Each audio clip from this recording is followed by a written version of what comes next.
جب اللہ کی رضا کے بغیر اس کائنات کا ایک پتا بھی ہل نہیں سکتا تو پھر تمہارے دل کا بار بار اللہ سے رجوع کرنا، اس سے مانگنا بے وجہ نہیں ہے، جو ہاتھوں میں اتنی جان ڈال دیتا ہے کہ وہ دعا کے لیے اٹھ سکے، وہ پھر ان اٹھنے والے ہاتھوں کی لاج بھی رکھتا ہے۔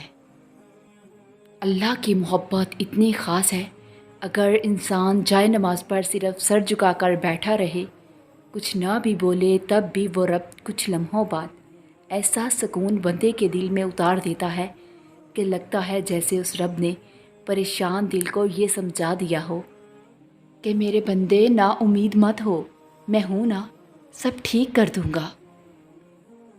رب کی ذات وہ گفتگو بھی سنتی ہے جو تمہاری سماعت سے اوجھل ہو کر کی جاتی ہے۔ اس کے فیصلوں پر راضی رہا کرو، وہ مخلص ہے اور تمہارے آس پاس مخلص لوگوں کو ہی پسند کرتا ہے۔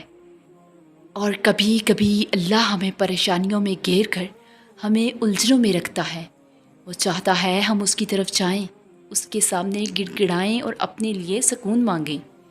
دیکھو، یوں اس طرح مایوس نہ ہو جایا کرو، کیا پتہ اس عارضی تکلیف کے بعد ڈھیروں خوشیوں کا آنا ہو، اور اس کے ایک کن کہنے سے تقدیریں بدل جایا کرتی ہیں۔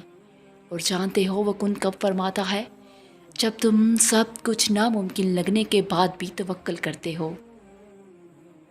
تم درد کا سجدہ زمین پر کرتے ہو اور تمہاری صدا ساتویں آسمان تک جاتی ہے، اور اللہ جب توفیق دعا تمہارے مقدر کا حصہ لکھ دیتا ہے تو قبولیت کے معجزے خود بخود ہی ہونے لگتے ہیں۔ پریشان نہیں ہو، اللہ اگر ایک دروازہ بند کرتا ہے تو دوسرا اس سے پہلے کھول دیتا ہے۔ اللہ کی محبت پر کبھی شک مت کرو۔ اگر اللہ تمہیں آزما رہا ہے، اللہ دراصل جو تم مانگتے ہو اس کے لیے تیار کر رہا ہے، اور پھر وہ تمہیں خالی ہاتھ کیسے چھوڑے گا جب تم اس کے سامنے گڑ گڑاؤ گے؟ اور حالات پر شکوہ نہ کرنا صبر ہے، دعا مانگنا چھوڑ دینا نہیں۔